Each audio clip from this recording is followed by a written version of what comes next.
Hello and welcome to the Body for Minds podcast. Today I've got Kaeppler Rissmann as my guest. Hello, Kaeppler, and welcome. Thank you so much for having me, Katarina. Appreciate Yes, it. glad to have you.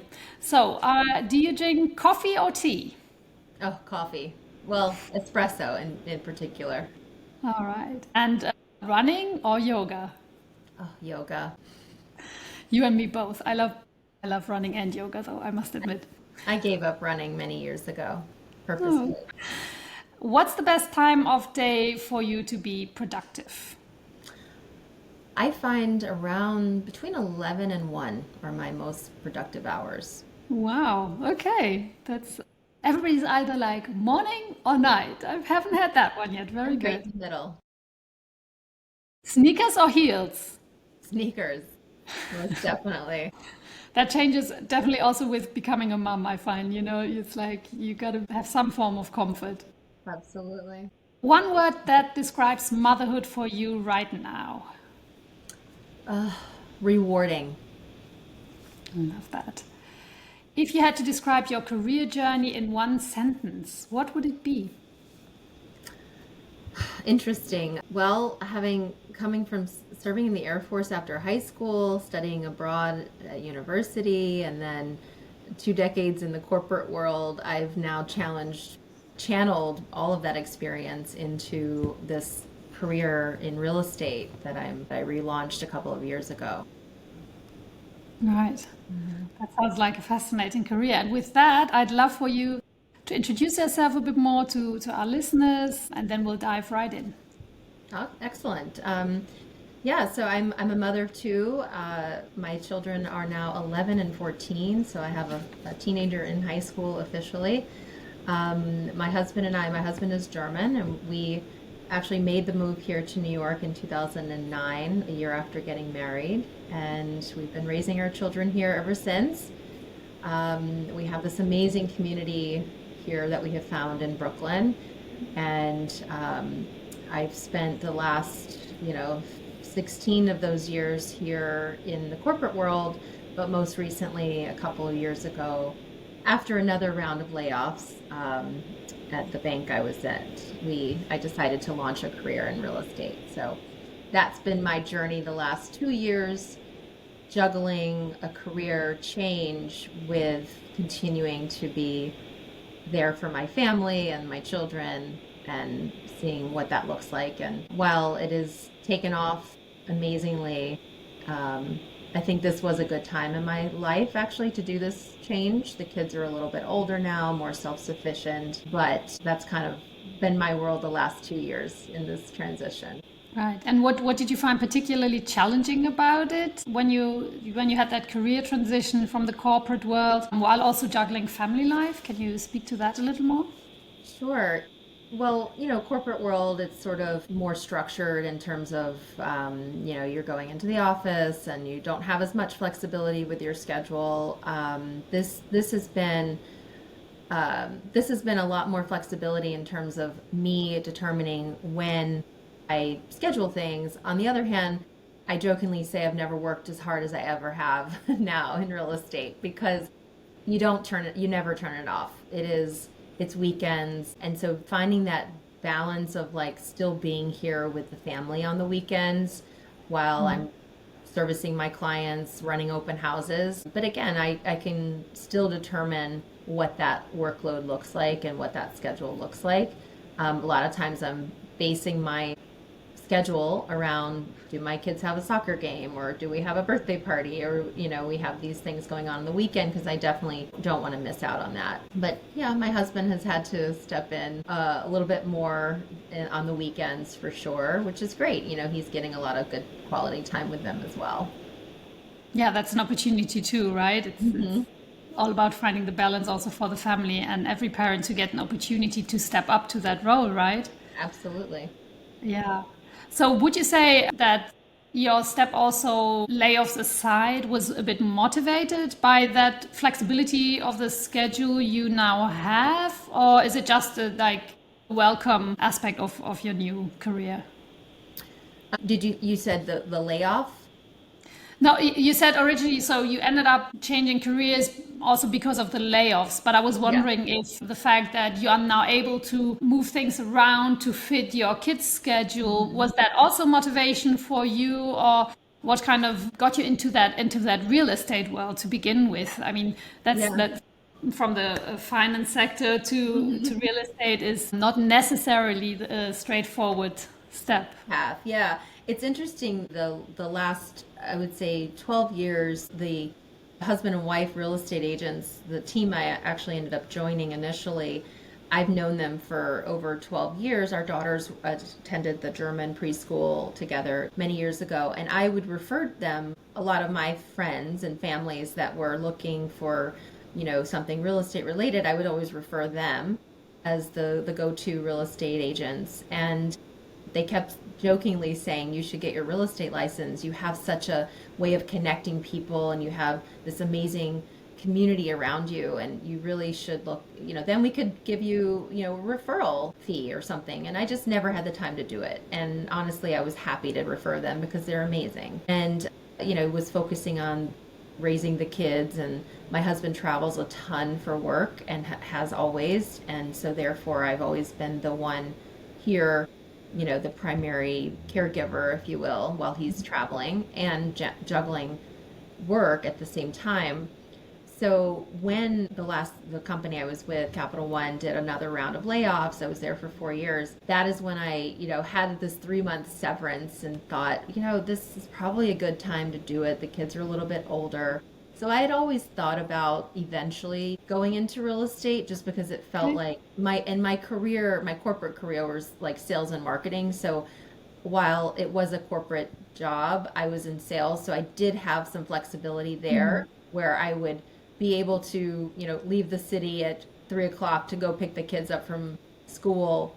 But that meant cramming a lot of things into those short hours during the day so that I could then have that flexibility to go and pick them up from school and run them to their after school activities. So when the layoff happened, I thought, I don't feel this desire or pull to go back in to stay in corporate world and go find another job. This just felt like a really natural time in my life to make this transition, knowing that the kids are a little bit older now, they're more self-sufficient, they don't depend on me as much, and they also want their independence, right? So this is an opportunity for me to step back and give them some more independence at the same time. So it's been great. So that's when I decided to dive in and literally got my license in like a 2-3 week period. I mean, it was full time. I had a 3 month severance, and that's when I decided to take advantage of that 3 months to really hone in and get my license. And then it was full force, it was looking back, kind of a whirlwind, and I feel like I've been doing it a lot longer than I have. It's January will be 2 years since I got my license, and I already feel that I've had so much success and it's been so rewarding. Yeah, That's definitely. so inspiring. It's so inspiring also that you took that leap of faith and that you kind of knew, okay, this is what I actually want to do, and now it's my time to do Yeah. that. Also, reflecting on the point of time in your motherhood, the kids' independence and all of that. That is really really inspiring, I think, and shows other moms that you can pivot. And I assume also still from your previous role when you were saying it's sales, real estate is also sales. So Yeah. you had a lot of transferable skills presumably, and you gained more, which is brilliant, because I feel mothers are told they don't, or they're not interested in careers anymore, but that's not necessarily true, right? We still have got ambition, we still want to do things and achieve things, but maybe more on our own terms, and that is more difficult in the corporate world, I'd say. What are your thoughts on that?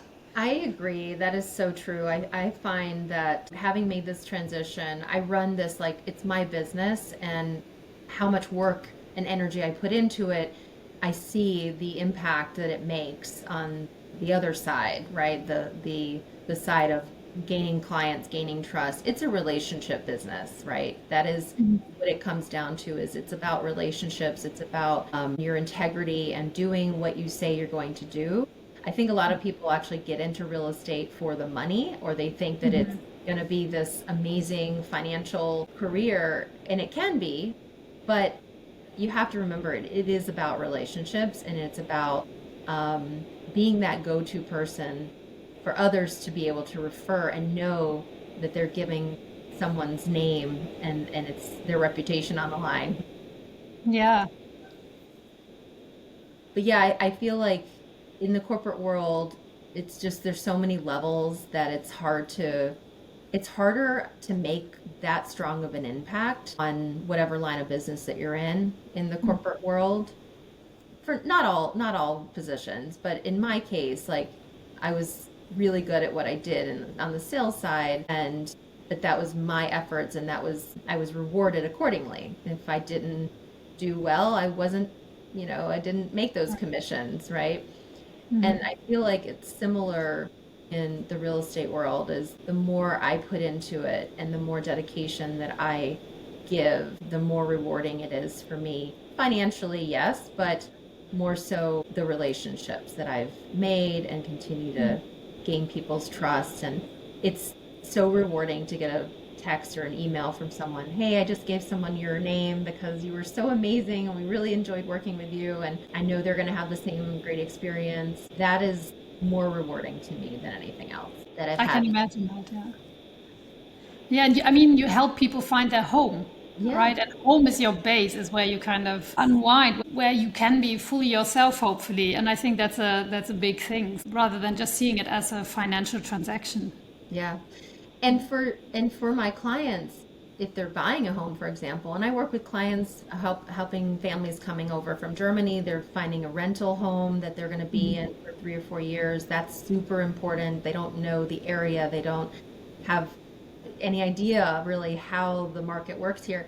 But for buyers that are making that one of the biggest financial decisions of their life, buying a home here, especially in New York City, where it's very expensive. The entry is very high, and it can be very nerve-wracking to make that commitment financially. It's a great investment, right? New York City is always going to be a great real estate investment but I realize, because I've been through it, our family has bought and sold a few times over the years that we've lived here. I know that feeling, especially the feeling of doing it for the first time. It can be very daunting. It can be very, there's a lot of unknowns, very emotional. We're playing the role of a psychiatrist sometimes, right? A counselor, like just walking everyone through the process. But I feel like that is, if not the most important part of the transaction, is just there's so many emotions at play, and being there for the good, the bad, the ugly, everything in between. And just remembering that this is a huge financial decision for Yeah. these families. And yeah, I put myself in their shoes. Right. Yeah. And I mean, you're best placed to do that, like you've just explained. And I'm sure that that makes a big difference for them, but also for them feeling, they can refer you, like you said before. That's really, really great. Now, you've mentioned that your schedule is now actually maybe tighter than you envisaged it before because of all the referrals, I assume. What is it that you do to kind of ground yourself and to kind of make sure you don't get frazzled and feel all over the place? Yeah, I mean, while I am always busy and my schedule is always full, I always make time for yoga. That is a non-negotiable for me. Whether it's 20 minutes in the morning or, midday, if I happen to have something, if I'm at home working, I will literally carve out 30 minutes and just go downstairs, turn on the Peloton yoga in German. They have the German ones, which is great. I feel like I'm learning some German at the same time, or bettering my German and doing yoga. But also just honestly connecting with clients over a coffee, or just not even clients, just people in my community that could potentially be clients, but if not, it's like my motive is just to connect and be there as a sounding board if they need me now, if they need me later. But that does also kind of ground me. It's work in a sense, but doesn't feel like work all the time. Like while my schedule is very busy, I make sure that I'm also doing things that are, that are connecting with the community and or helping the school, for example. I do a lot of volunteering at the global school and just making sure families know about the school, other agents. I just did a tour yesterday where had real estate agents come and tour the school because I think it's important that they educate their buyers on the school, the neighborhood. Crown Heights is an amazing neighborhood where now our school is located, and just helping make those connections where they might not even know or have a connection to the school. Helping facilitate those connections is also very rewarding. But I would say like the grounding part, the selfishness is the yoga. That to me is my time to just really connect and have quiet moments to also remember like my why in the goals that I set. What is my why? Why do I work hard? Why do I do all of this? A lot of times it comes back to I want to set a good example for my children. And I want them to see what hard work looks like, and I want them to know that you can have a family and work hard and have ambitions at the same time. Yeah, I mean, that sounds wonderful, but it's often hard to do, and it sounds like you found a good balance, really. Is that also would that also maybe be your one tip to other ambitious moms to reconnect with their why? Because I think a lot of moms feel guilty for having a successful career and for dedicating time to their work when, like you said before, you're trying to make sure you're there for the soccer games and everything. But for somebody with a less flexible schedule, that may be harder. So I don't know, what would be your one advice for other ambitious moms who are maybe feeling guilty about having a career or pursuing a career next to being a mother? Yeah, I mean, I think one thing I would just remind everyone, and I remind myself about this all the time, is that just showing up with intention is powerful enough. Like that is like if you see another mom who looks like she has it all together, that's probably not the case, right? We all have challenges, whether it's we feel like we should be doing 100% in a different area, whether it be motherhood or whether it be a career. I feel like things can shift, right? Like the last 20 years, or my son's 14, so the last 14 years of being a mother, that was I would say that was my true focus. I made sure I was there for them. And I did give up my, maybe climbing the corporate ladder, but looking back, like I don't have any regrets. I still managed to have a career, whether it, was what I visualized before I had children or not.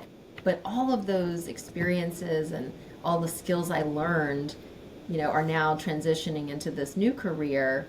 And I feel like I would just say, like, give yourself grace, give yourself permission to grow in both of those areas, motherhood and your career. And they might grow at different times in your life. You may feel more focused on your career at some point in time, and that's okay. You may feel more focused on your children and being a mother, and that's also okay. But also, I would just say, remember to cut yourself some slack, because we're all just doing the best we can. There's no rule book. There's no rules that say what it should look like. You're creating what it should look like, and it's different for everybody. There's some women that don't even want to have children, and that's also okay. Absolutely. Like, Yeah. it's not for everybody. But I, didn't realize that I wanted to have children until a few years after we got married. In fact, it wasn't on my radar, and then all of a sudden it just hit me. Maybe it was the biological clock ticking, but I thought, I really do want to be a mother. What does that look like? I don't know. Just take it year by year. Things kind of also happen for a reason. I'm a true believer in that. And just, staying true to yourself, and also supporting other mothers that you see out there. I think we sometimes forget that we have a big burden that we carry as mothers, working mothers also. I think supporting each other in that is super important, and celebrating what we all have to balance. we can all relate to that in some way.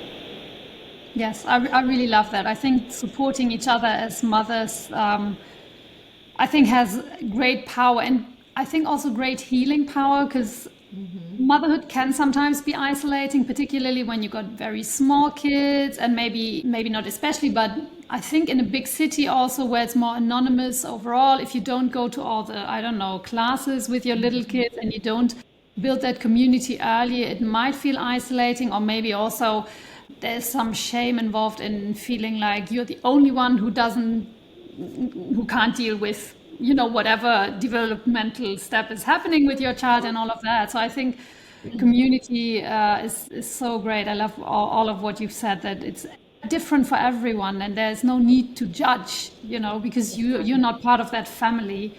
And then, of course, the other thing is, and I think I wanted to add that for the completeness sake, probably men don't get asked these questions, right?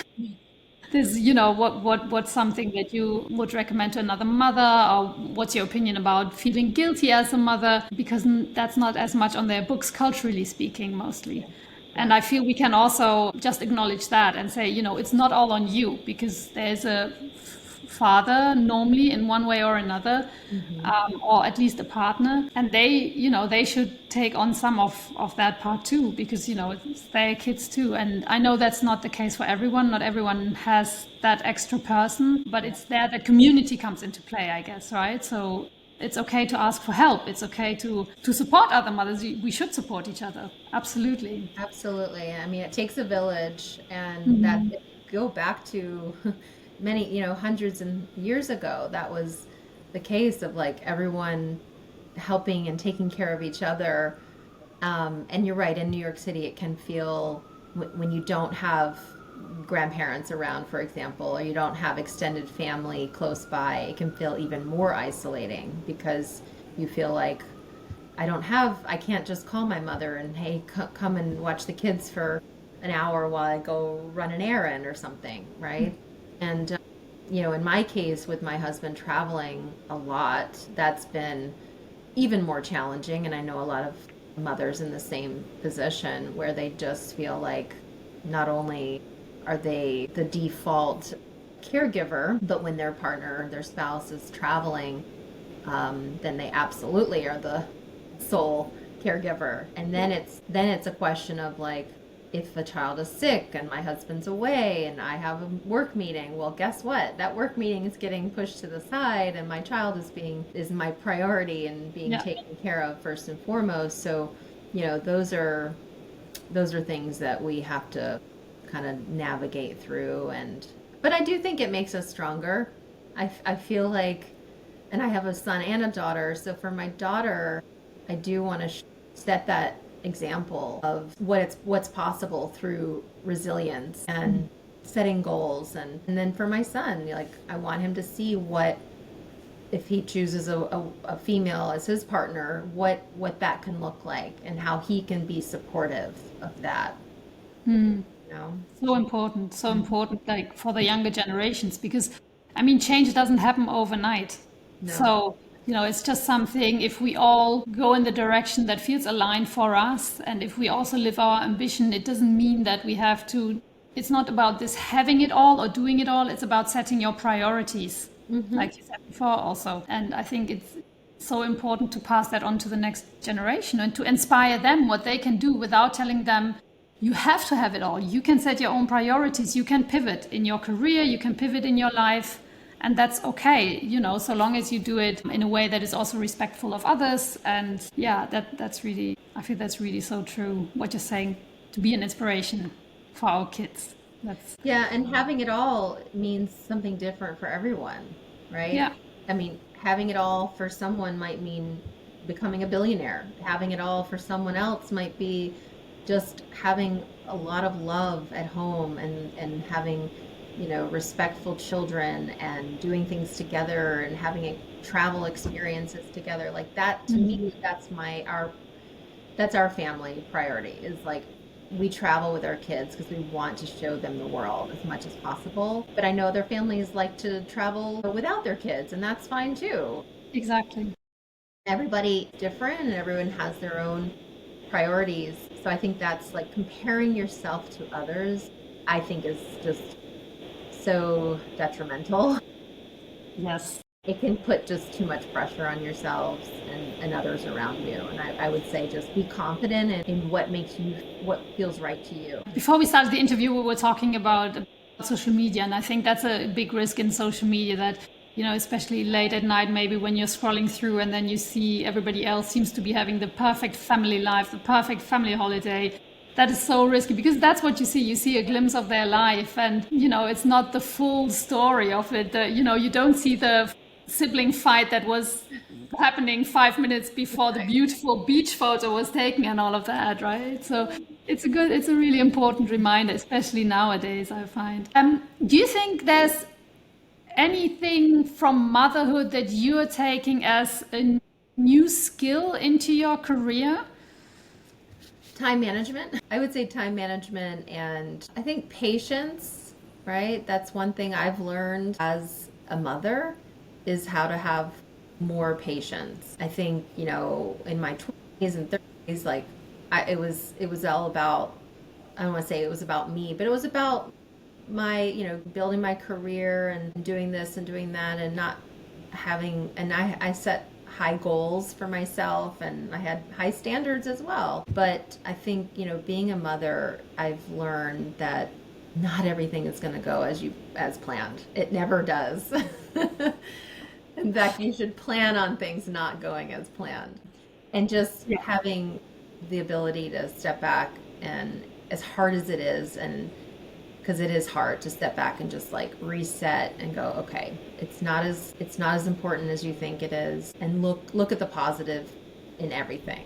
I always Capital One had this great philosophy and I loved it, and I took it through my career, and now into this career is always assume positive intent. Mhm.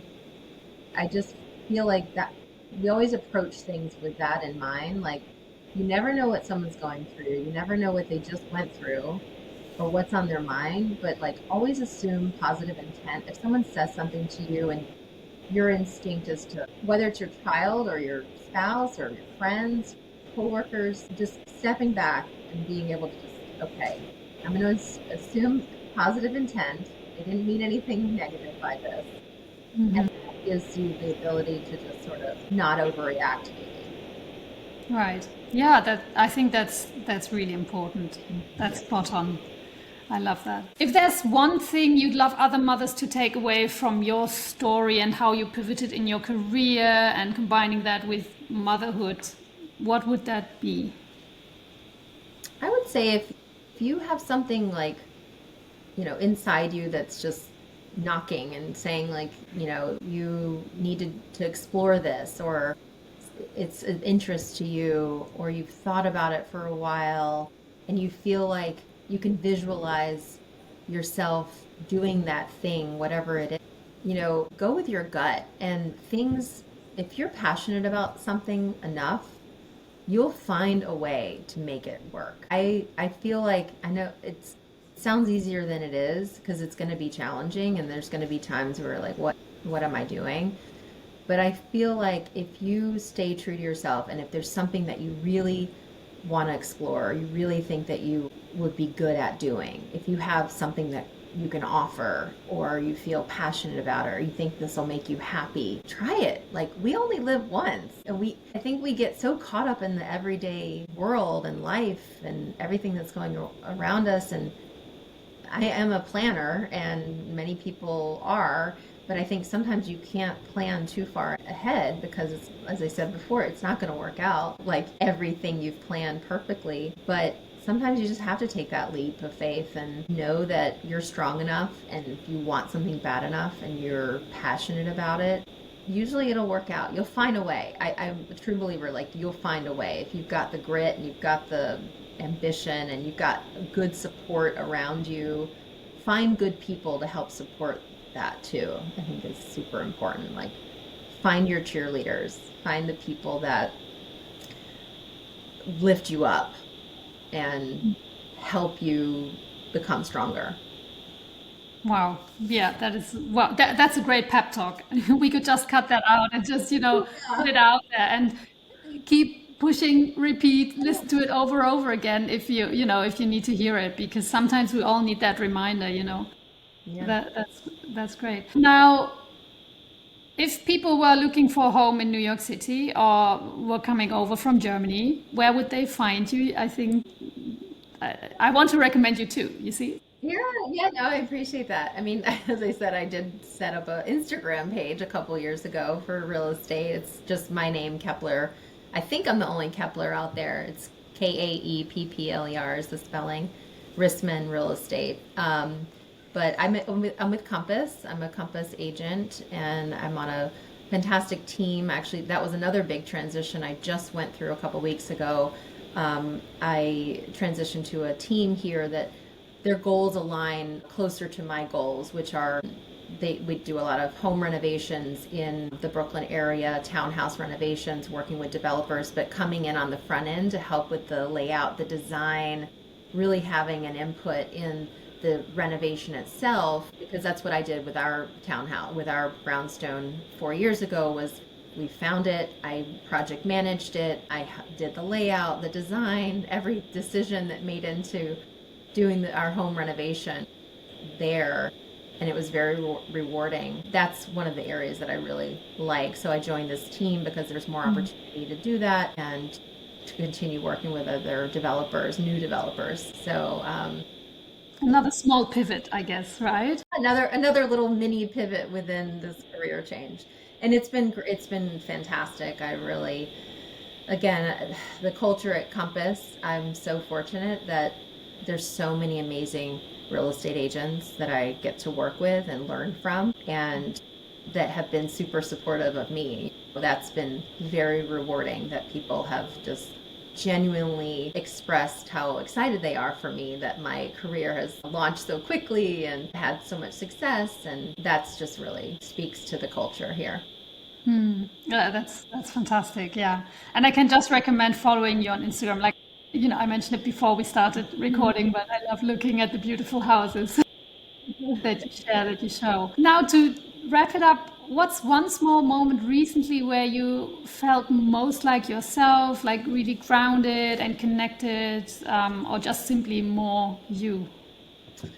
Actually, it's funny that we're having this conversation right now, because I think last night would be a good as recent as you can get. My 14-year-old son and I went to a concert together at Madison Square Garden. He still wanted to go to a concert with his mother, and we went to see Leify, and she's amazing. She was very inspiring as well. As we're sitting there in the concert, I just had this moment come over me, like, wow, my son, I've made it to 14 years with him. He still wants to be doing things together, but that, he could have asked a friend to go, and I got to be there, and it just really made me grateful for what I have, but also realizing that in a few short years he's going to be off to university somewhere, and I still can't wrap my brain around that, but I'm just enjoying every moment that we have. He's in high school now. I don't see him as much. He's very busy with his schedule, but yeah, last night was a real kind of grounding moment for me, going, wow, this is what being a mother is all about, sharing these moments together. Wow, that's so beautiful. Gave me goosebumps. Yeah, Thank you. I'm like tearing up thinking about it, Yeah, actually. I feel it too. It's like, yeah, it goes by so quickly in the end, doesn't it? Yeah. It does. Well, thank you so much, Kepler. It was wonderful talking to you. And I really think, you're an inspiration for other moms who feel like, they're stuck in their career and maybe want to pivot out. And yeah, so thank you for sharing your story. And yeah, for being such an inspiring person, just generally. Well, you're very welcome, and thank you so much for this opportunity to share. I mean, I don't get to do this often, so it's also a good time to reflect internally when you're having these types of conversations. So I thank you as well, Oh, and for great. all that you do.